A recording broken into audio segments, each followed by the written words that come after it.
I was asking people to do is, think of a song, think of something, like a prayer or. You were trying to create a positive atmosphere instead of. I was just wondering if you were looking for black spots that you could maybe heal, but there are probably so many black spots in Washington, D.C. What? They're black holes. They're not black spots. Yeah, there'd be so many black spots that you'd go insane. Right on. So, okay, Carol, I almost called you Carol. You can call me Carol. That's fine. Do you get called Carol a lot? I get called Carol all the time, and I did a program called Cece the Huntress. I was Cece Carol at that time because no one could pronounce Kadrolsha Ona. Kadrolsha. And Kadrolsha Ona is translated from Russian and Lithuanian, Polish. It's Carolyn Ann.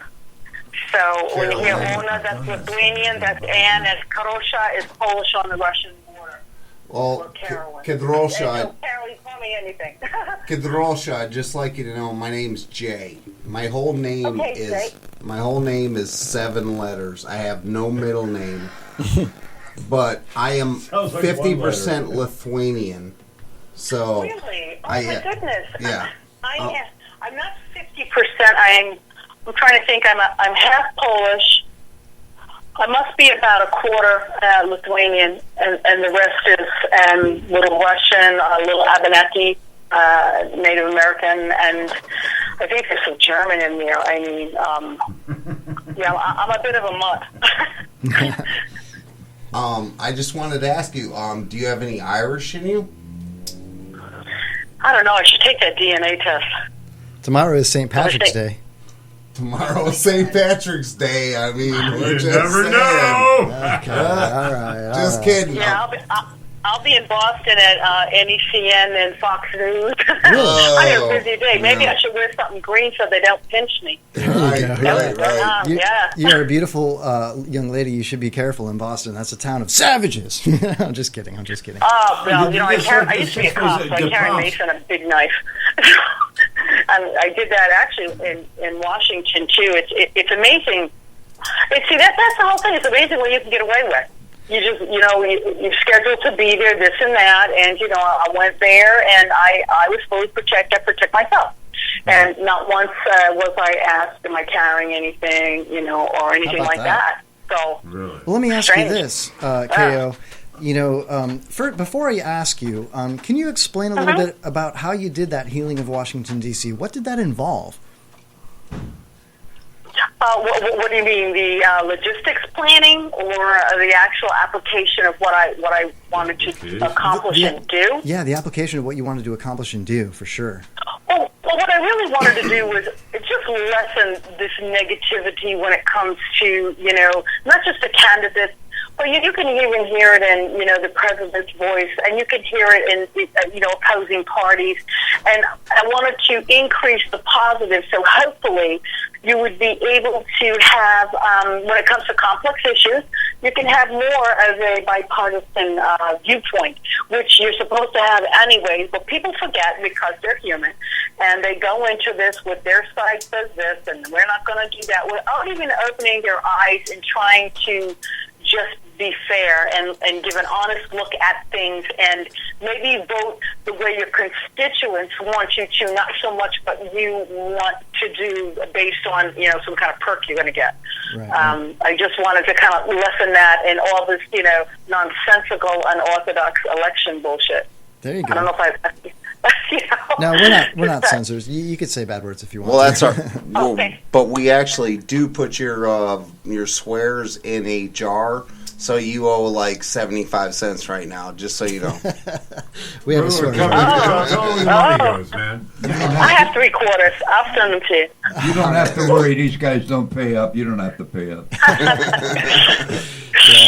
Yeah. I wondered if, you did a healing on Washington, D.C. I'm from Chicago. I was hoping that you could do a healing of Chicago at some point, maybe, because what the hell is going on there, man? I'd love to go over there. I have a friend over there, Mancow Mueller. I've been on his show. Yeah.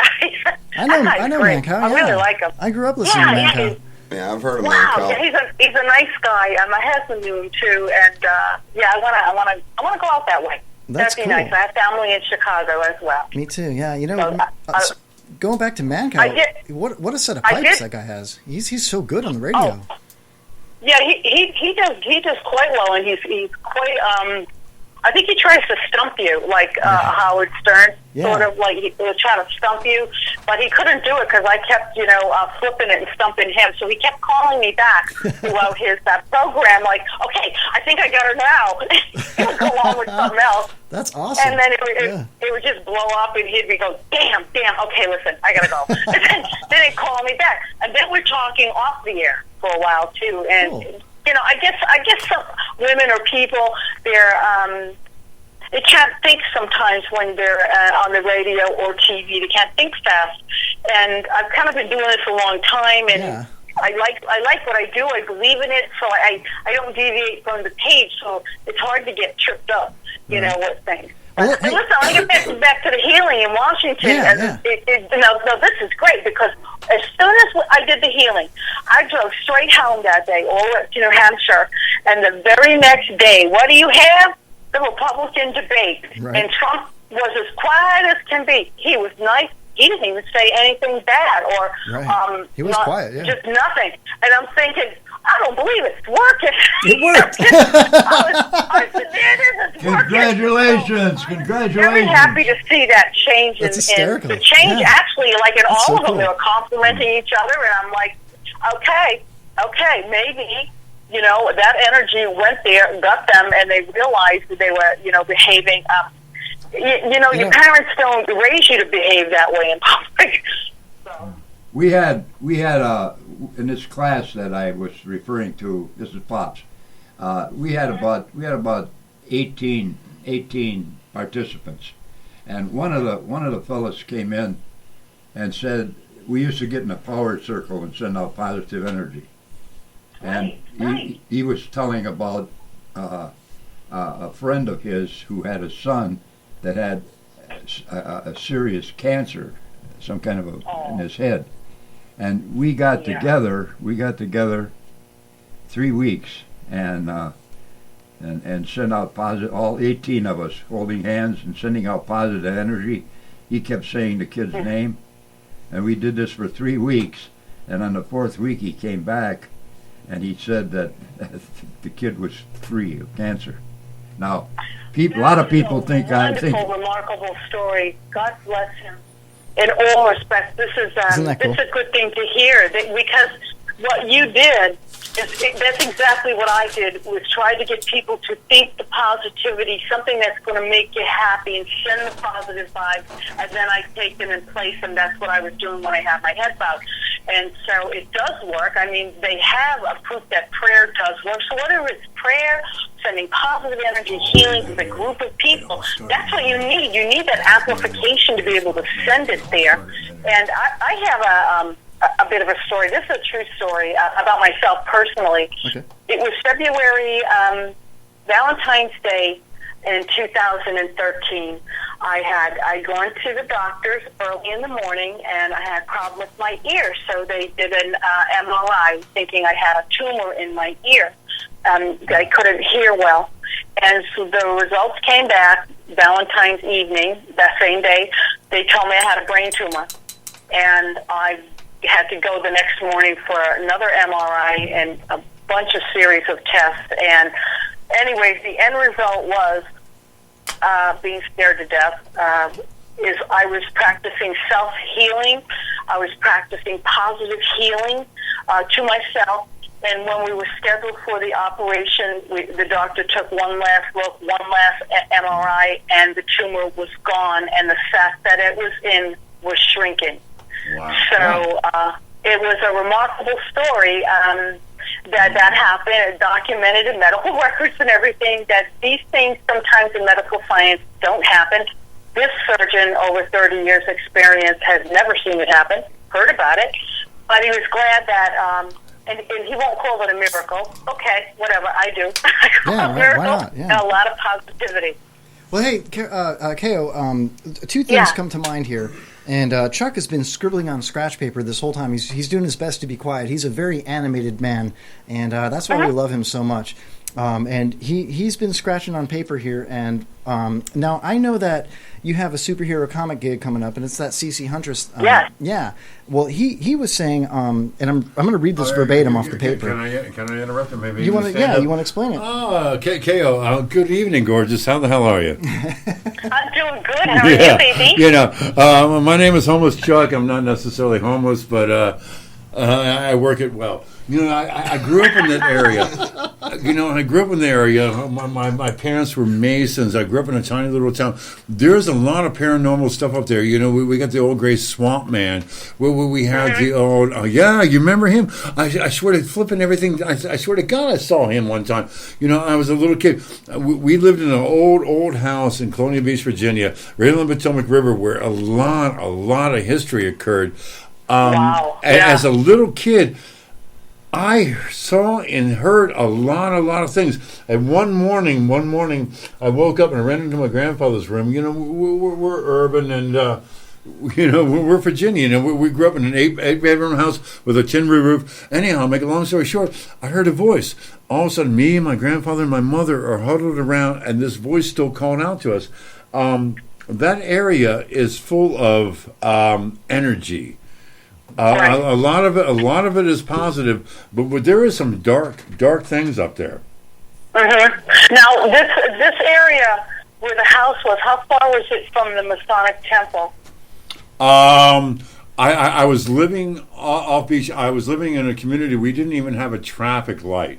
We were very rural. It was Colonial Beach, Virginia. Nowadays, it's an artist commune. From D.C.? No, hell no. I used to play ball, man. I played ball against D.C. Probably 60, 70 miles. Okay. 36 miles outside of Fredericksburg, 80-some miles out of Petersburg, Richmond. We used to actually gather Civil War bullets in my backyard. Okay, all right. I was going to ask, how far, maybe a battlefield, maybe, when they did the Trail of Tears, we were 37 miles from the Trail of Tears.